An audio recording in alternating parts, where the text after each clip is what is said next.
One of the areas I've wanted to cover on this channel, but I haven't recently, has been smartphones. Part of that's because there's so many other gadgets out there that I've been interested in checking out, whether that's smart lights, other smart home tech, robot lawnmowers, outdoor gear, and things like that.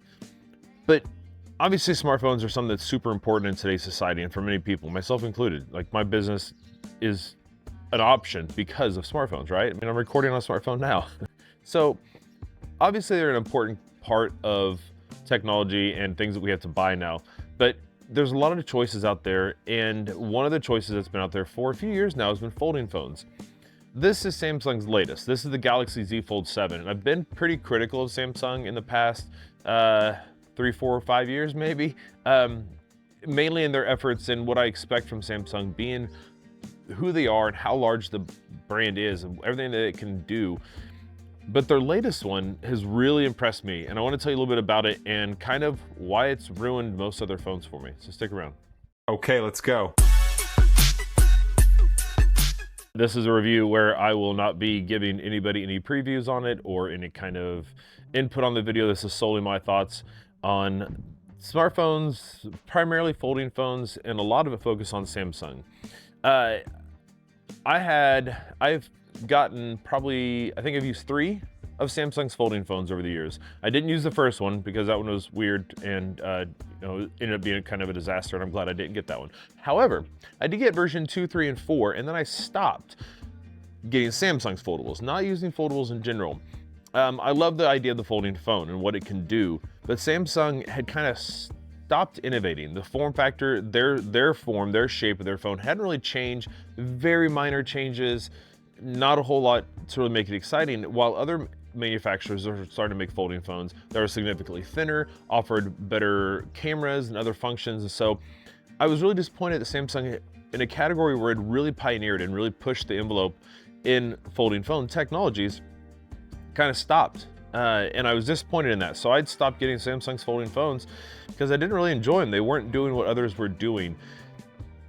When I say others, that largely speaks to European models and Chinese phones, because in the US, we are stunted with what we're offered anyways for options. I mean, you're either gonna get Apple if you're an iPhone user or not. You're just an Apple user. That's what people are in the United States, and it is, everybody gets their own options, their own choices. But in terms of Android, we're largely left with Samsung and Google in carriers for the most part, right? Because that's where most Americans get their phone, is through carriers. And if that's something, if you're interested in my thoughts on that whole situation, leave some comments down below, and I'll produce a video on that too, because I've got definitely have thoughts on the current state of cell phones and carriers in the US. But outside of that, you're kind of your only options. Maybe if you're lucky, you can find some Motorola phones in the store, but those are really our only options. You get some, lower tier brands and things like that in there that, if you need it, you need it. It's a good option. But in other markets around the world, there's so many other phone brands like Oppo, Honor, Xiaomi. These are some other brands out there that are making phones that are super thin, really impressive specs and everything that I want to see in a folding phone. OnePlus is one brand that was offering a folding phone and gives users in the US, whether it's folding or slab, a fantastic phone, super powerful device, great features, good cameras. You're gonna have to buy it off the shelf, or not off the shelf, online, not offline. You have to buy it directly through them. And that's an option. Again, going back to purchasing phones, I'll cover that if that's something you guys are interested in. But when OnePlus released the OnePlus Open, it completely changed my perspective on folding phones, because it was finally a phone that folded flat, was thin, offered great specs, good hardware, and it really made Samsung's folding phone efforts look bad. Getting to this phone. So when the Samsung announced the Galaxy Z Fold 7, I was super interested because it finally changed their design. They went super thin. They changed the phone completely. It folds flat. It looks nothing like their previous models, save for a few things. But it finally made a difference. So much so that when Google announced the Pixel 10 Pro Fold, I had the 9 Pro Fold. And I was like, this is what I'm gonna do. I'm getting that phone because Google's cameras and everything like that. But they didn't change their form factor for the most part, and didn't really get a whole lot of upgrades. And after getting this in my hand, because this came out before Google's latest foldable, I knew there was no way I could use the Pixel Fold. Like, it just wasn't gonna happen. So I traded that in and got the Pixel 10 Pro XL, non-foldable. Love that phone. I'll cover that later in a future video. But so Samsung's kind of ruined other foldables for me. Now that I finally have a phone that is thin, like talking about this phone and how thin it is, it's hard to express unless you've held other foldable phones and then held this one. But then also when you consider this and how thin it is compared to regular phones. Here's the, speaking of iPhones, this is the Apple iPhone 13 Pro Max.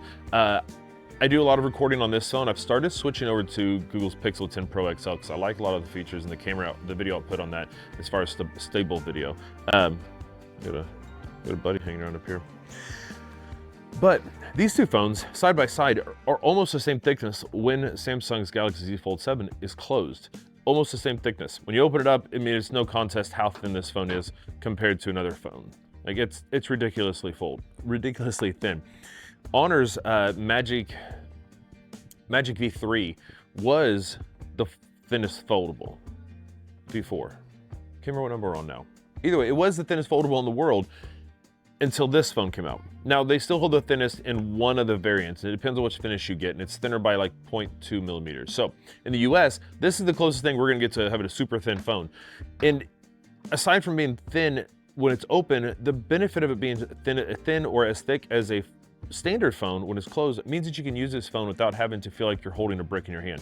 It opens up the ability to do normal things with it, using it like we would for anything else, without having to make compromises in size. Aside from being in your hand, when it's in your pocket, like it's a brick. So getting a phone that's as thin as this really changes that in the ways you can use it. Now, Samsung redesigned their hinge and it's much sturdier, has great folding points. That's one of the benefits of these folding phones is you'll be able to stand it up like this, put a YouTube video, watch a Netflix video, whatever, sit on the table, and then you get to watch your video here, and it's got its own kind of kickstand going on there. But the hinge on this, you know, it has openings, they've got brushes, and they got these little stoppers in here to try and keep dust out. But even though there's a lot of durability tests out there show that it'll survive it, I'm not gonna risk that on a phone that costs this much. And we're talking a phone that costs $2,000. Like, that is a lot of money for a phone. Now, granted, these things are far more than just phones, but when you get a foldable, aside from just having a phone that's really cool, you can open it up and have a screen inside and you can fold it, close, and all this stuff. Yeah, that's all great, but if you're spending that much money on a phone like this, find ways to utilize it. I mean, you're spending $2,000 on it, and ways to utilize it other than just watching videos is obviously the two screens side by side, two apps side by side. You can do that on a normal phone, but obviously you're cutting that thing in half and it's almost unusable.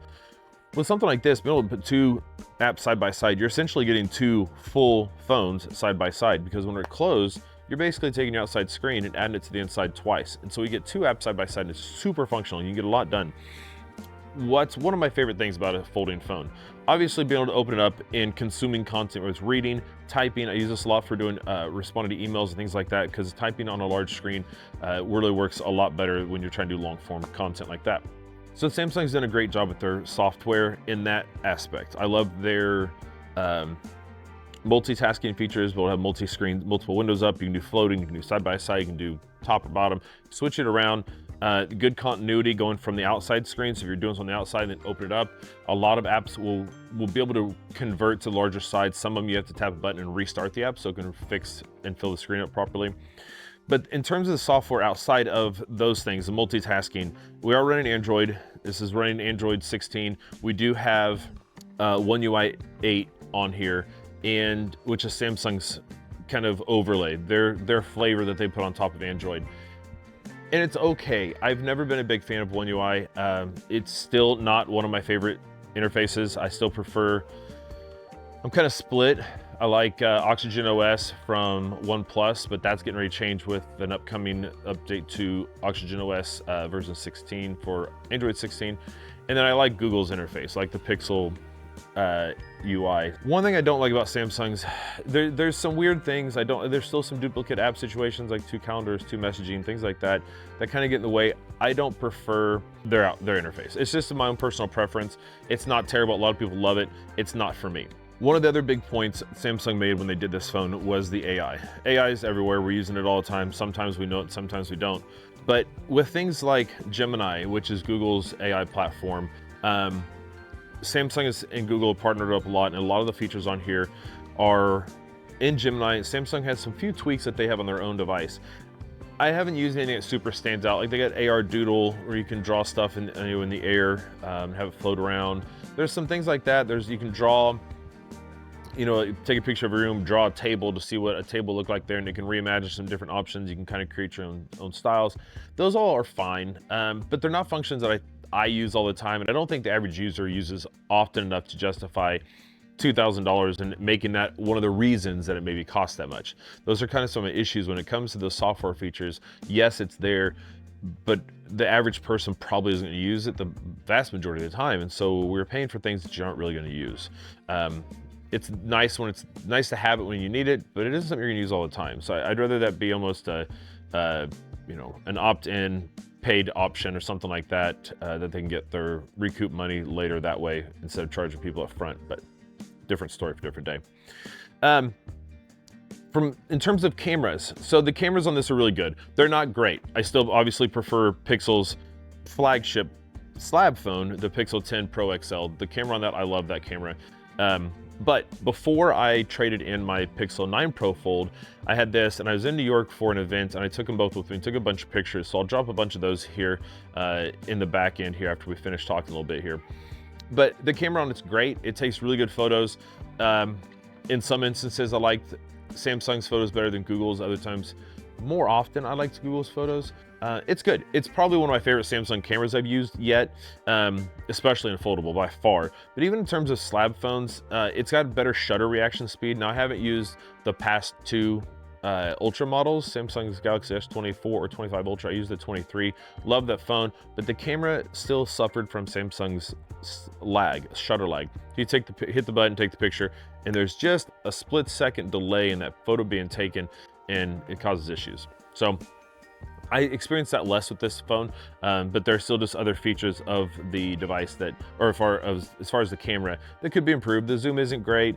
It's got some weird, when I'm recording video, focus shifting issues that I've had, but and that's typically when recording things up close. I'm just recording stuff around the yard or something like that. I don't have those issues, but.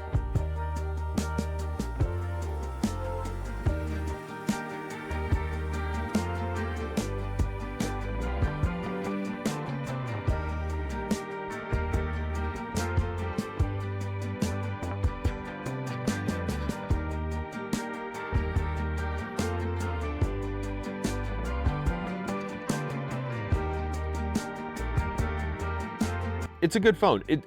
Being able to have a phone this thin that unfolds into a small tablet is super impressive. I love it. I carry foldables more often than non-foldables.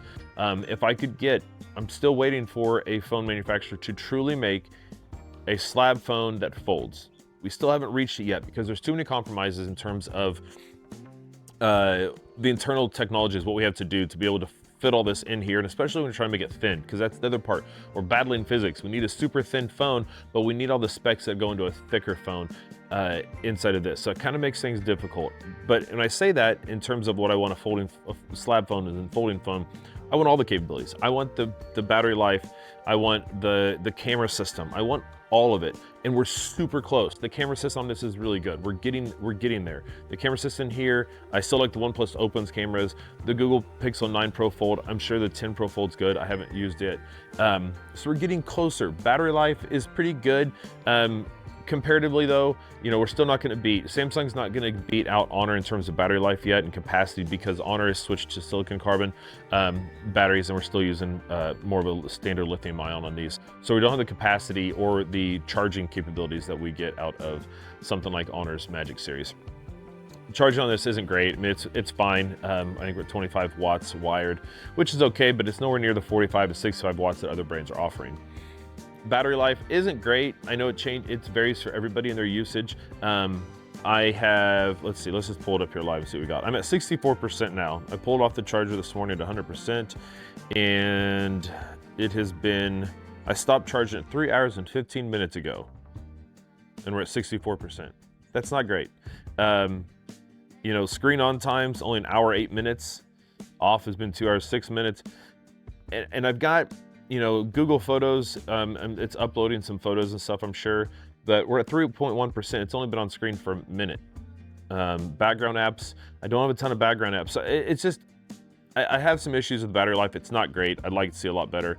But even with all those caveats, the camera not being great, the battery life not being great, my weird software glitches and things I'm not a big fan of in the software, like, I still love this phone. And it's because of what it can do and what it offers in terms of flexibility as just a normal phone, and then obviously being able to unfold it and use it in a larger format. So there's just a lot that the phone offers. Whether it's worth the $2,000 or not, that's up to you and how much you're gonna get out of it. It's a great phone. You can do a lot with it, you know, between productivity and entertainment. You know, you got Samsung DeX on here. If you haven't heard of that, it's basically, you plug this into a monitor with a USB mouse and a computer or a keyboard, and you've got a full computer. This turns into a computer plugged into a monitor, and you can use everything just like you normally would. When you get done, all that stuff goes with you and vice versa onto the computer. So it's a really great option there. So you got tons of power with this thing. It just depends on how much you use it. In terms of other foldable phones, the only other folding phone I currently own that is a slab or a book style phone like this is the OnePlus Open. I've gotten rid of all the others. I've traded them off. This ruined it. This has ruined other foldables for me. So if you have any questions or like to see anything specifically on this, let me know. It's kind of a different video. It's kind of a conversation, just kind of talking about the phone and my thoughts on it and where it's going from here and kind of what I think of smartphones right now. So if you have any questions, anything specifically you know, drop them down in the comments. I'll try and help you out. Otherwise, got lots more videos coming up. Look forward to seeing the next one. Thanks for sticking around. Okay, let's go.